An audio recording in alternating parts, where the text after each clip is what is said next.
Hey everybody, I'm going to go over the difference between promise and Promise.All. I have an actual example so you can see the timestamps and uh, prove to yourself that it really does work and save a lot of time.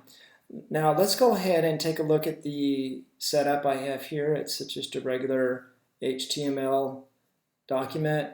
I'm linking to a test JavaScript page, and then over here is the console. So let me just do a log real quick. Okay, so we're all connected. Now, let's start with the promise. So we'll go ahead and write the promise. We'll say it's going to be inside a function. So we'll say, okay, here's my new function. I'll just call it my func1. And I'll pass in a parameter just because I want to prove that you can pass parameters in to these promises. And then inside this function, we're going to have a promise. We're going to return a new promise. So I'll say return a new promise. Okay, and you'll have a resolve and a reject. Now, what I want to do is I want to simulate the passage of time. I want to simulate the fact that this is async. So to do that, I'll use the set timeout function. Set timeout. Right. Now I'll just say we're going to wait 1 second. Now this parameter p is going to be passed all the way down inside here. Now to finish this promise, we need to use the resolve. So we'll say we're going to resolve something, and we're going to pass back that parameter that I have here. I'll just pass it back here. P is passed.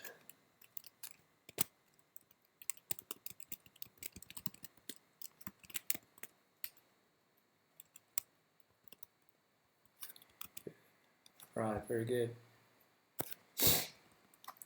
I created snippets that will automatically bring in the code. It just makes things a lot easier. That way I don't have to really get tripped up on syntax, which is a real pain in the butt. Now I'm going to have an async iffy, so this is another one of my snippets. That's just async iffy, right? So what we're going to do here is we're going to go ahead and call this function. Now we're in the async, so we could do await. We'll say await my func1, and then we'll just pass in the number 1. And that should be fine.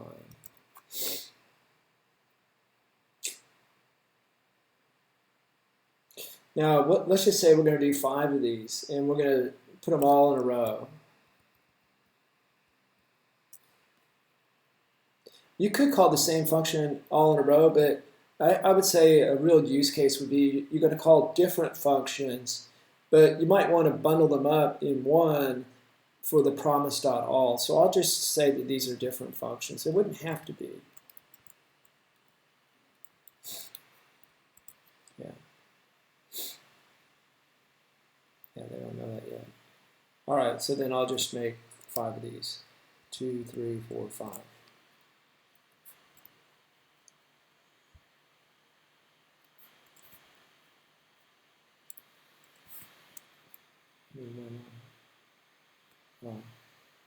If you don't mind me putting this out of order, I'll just move it on.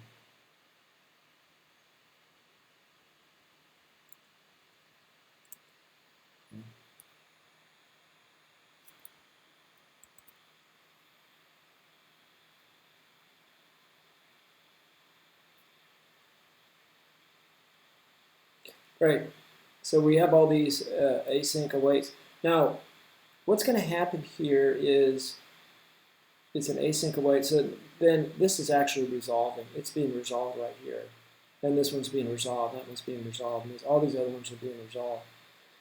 Now I'm returning values here because I'm resolving these here.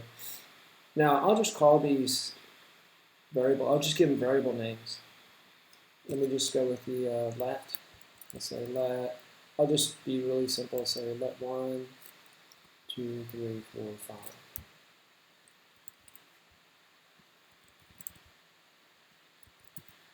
2, 3, 4, 5. Yeah. Now, I'm going to say 1 equals 2 equals 3 equals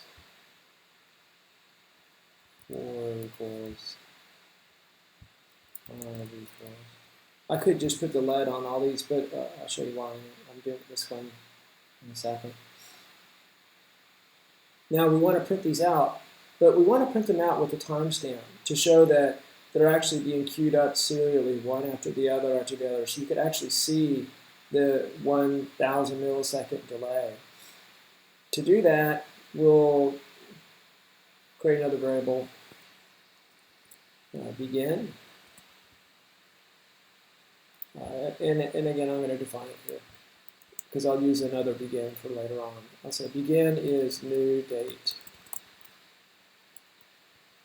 Now I'm going to do a console.All, putting the stake in the ground saying we're starting. So this is going to be the serially called promises starting at begin. Yeah, okay. After each one of these, I want to go ahead and print out the results and also when it came in. So log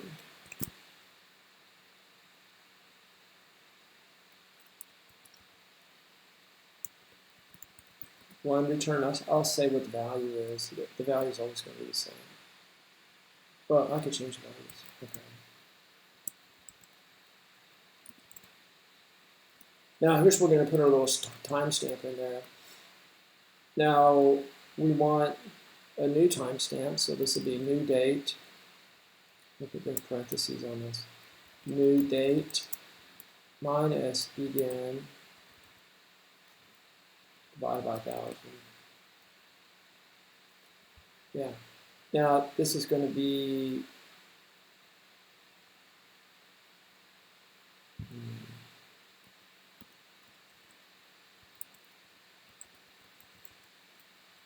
elapsed time.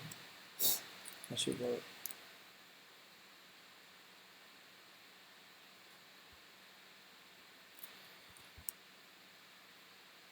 Great. 1 second. Just a little bit over. Just exactly what we thought.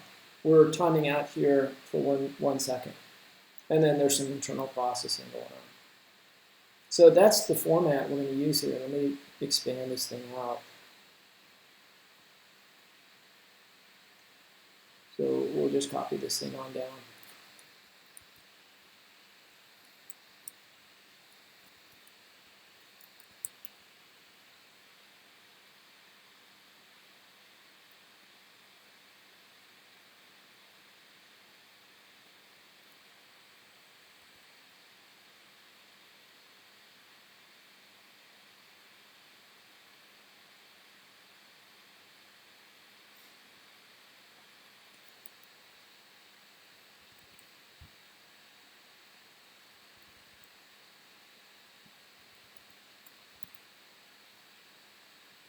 Give these the real names.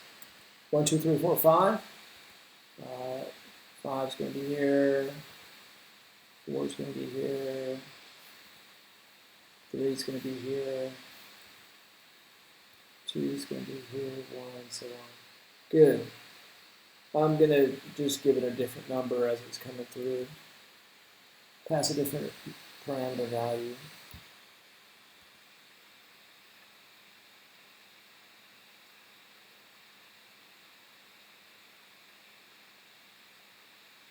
Ooh. It's a little bit longer. I think I got something going on with my computer. It's really going slow here. Going crazy. Let's try it again.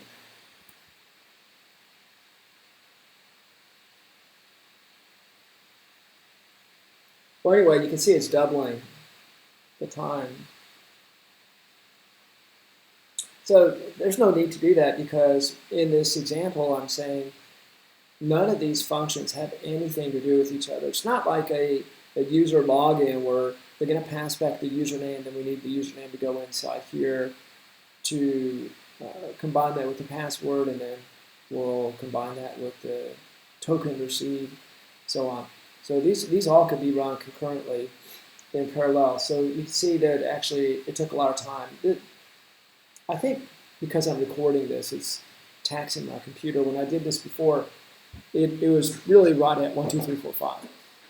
Now, this is this works fine, but it's suboptimal because we're just slowing things down unnecessarily. It's bad form. So let's write it in good form. So we're going to write these in parallel.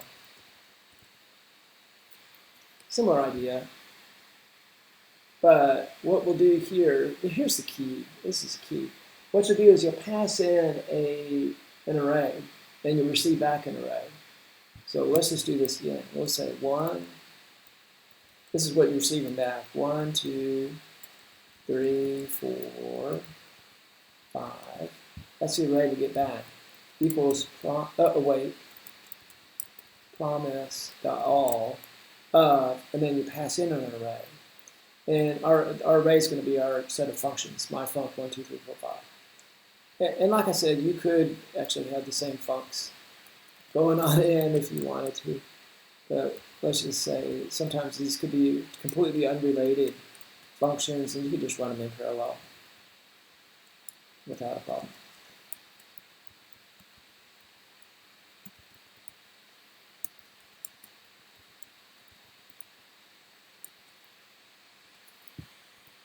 All right. So we got all those coming in. Now we'll just borrow some of this code here. We need a new begin.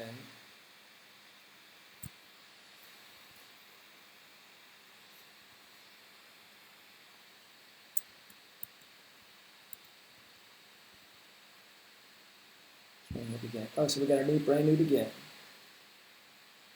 Now we want to know when these guys came through, when they finished.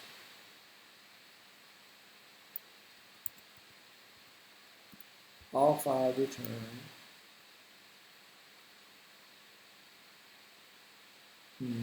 I could have put these all in here.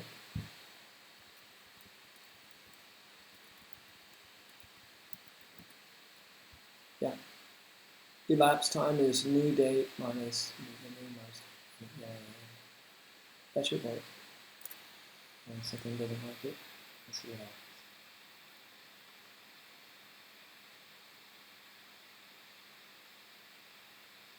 So these are these. Oh, what did I do? Oh, yeah.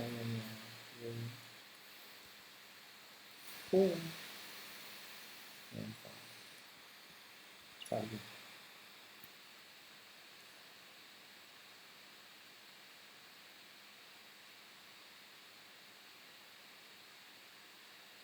There we go. Now we're starting the parallel. Okay, quite a bit faster, right? I didn't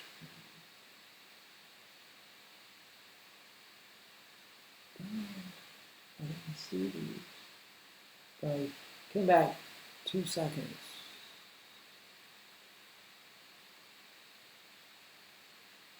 Yeah, I don't think I could do it this way.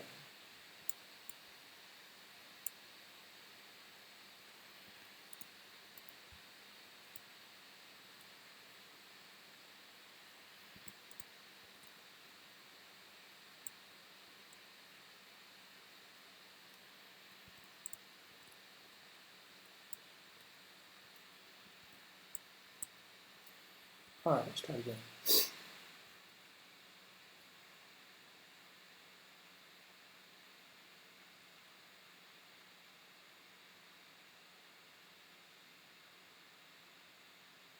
Nice.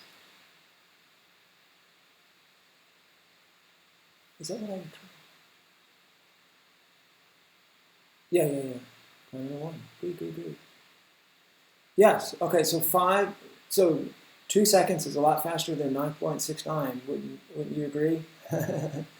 So okay. So now you have an idea, a real hands-on example of the value of running these promises in parallel. It's not that hard at all. It's really easy. It's just this call right here. Promise.all. It takes an argument of an array and it gives you back an array in that same order. So that's all there is to it. And then you could see, yeah, we've got the proof. We got the printout of the proof that it does run a lot faster. So it's not just what you read in the textbook. Okay, all right. Thanks a lot for tuning in. If you liked the video, please give me some love. Give me some love. Okay, give me a thumbs up. Give me some encouragement, and I'll keep doing it. And hopefully everybody will improve. Okay, thanks a lot. Bye bye.